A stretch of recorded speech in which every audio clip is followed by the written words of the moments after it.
Mesdames et messieurs, ici Chage pour le scan 131 de Dr Stone. Donc c'est un plaisir de retrouver notre petite équipe, même si elle est en crise, parce que ça fait une semaine quand même qu'il n'y a pas eu de scan. Et là en fait ça commence directement par Senku qui s'enfuit du bateau. Et déjà c'est un truc qui m'a rappelé que Senku c'est quelqu'un de fourbe un petit peu. Et c'est ça que j'aime bien chez le personnage. Parce qu'ils lui disent, bah on est parti, on l'a laissé tout seul. Et il s'en fout en fait. Et il a raison, Hyuga c'était un ennemi il y a... encore jusqu'au dernier chapitre, c'était un ennemi. Et donc, il a raison. Et ça fait plaisir de le voir comme ça, parce que je dis pas qu'il n'est pas gentil. Mais voilà, il a ce petit côté fourbe qui fait plaisir à voir, en fait.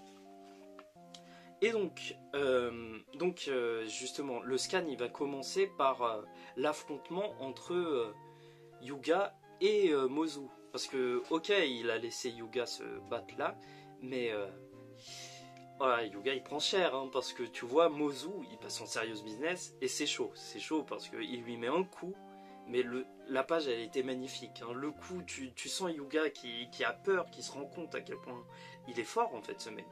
Et ça me fait penser que j'aurais kiffé voir en fait la différence de puissance entre Mozu justement et Tsukasa, parce que lui on l'a vu au début du manga, c'est sûr qu'il était beaucoup plus fort que Hyuga.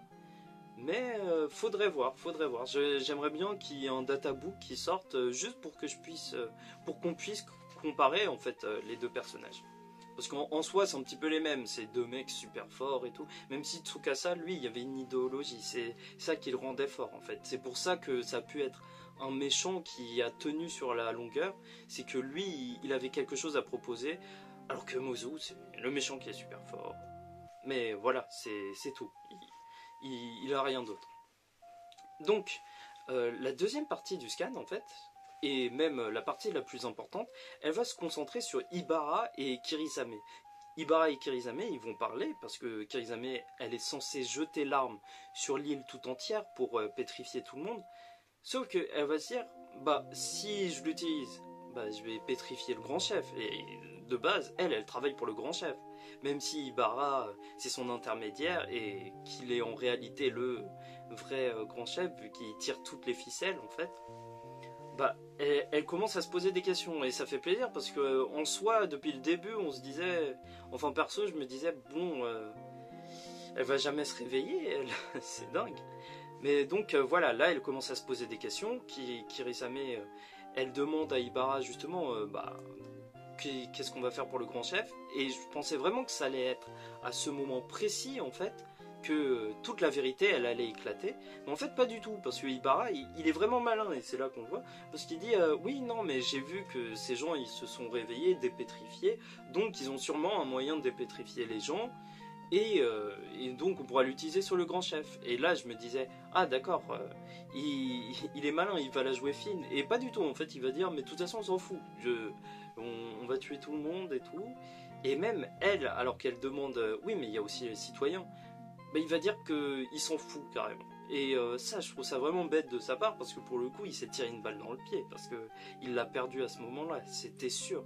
Même si il lui a demandé, et même de toute façon si elle le faisait, t'as un petit flashback, et c'est super intéressant, de la manière dont on lui a appris à utiliser l'arme, et on lui a dit de ne pas l'utiliser sur un trop grand rayon. Et il faut se dire que quand même c'est spécial, hein. Comme quoi il y a vraiment des règles pour utiliser cet objet, et que eux ils les ont apprises en fait pour utiliser cette arme. Et que en gros peut-être que l'utiliser sur un trop grand rayon ça élargirait le truc, et ça pourrait toucher toute la planète comme il s'est passé il y a 3000 ans. Enfin, faut voir. D'ailleurs, on ne sait même pas toujours comment ils ont obtenu cette arme, mais souvent dans Dr Stone, il y a justement un combat ou plein de péripéties, et après, tu as beaucoup de révélations. C'était comme quand Senku est devenu le chef du village. Enfin, quand il s'est fait accepter par le village, durant tout le début, en fait, voilà, on a eu toute cette intrigue pour qu'il se fasse accepter, et c'est que à la fin qu'il a découvert que le village il était à son nom en fait, que c'était son père qui l'avait fondé.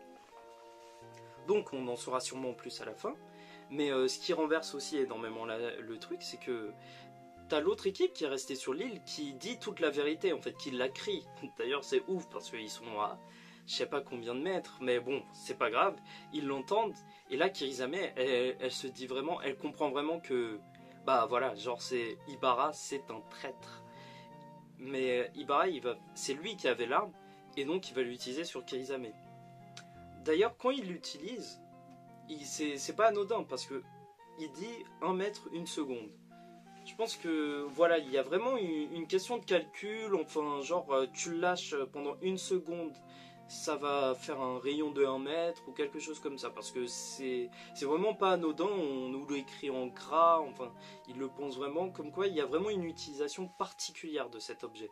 C'est pas juste un truc qui marche au bout de 5 secondes, c'est vraiment un périmètre particulier, parce que il réussit à pétrifier juste Kirizame justement, et à ce moment-là tu te dis vraiment...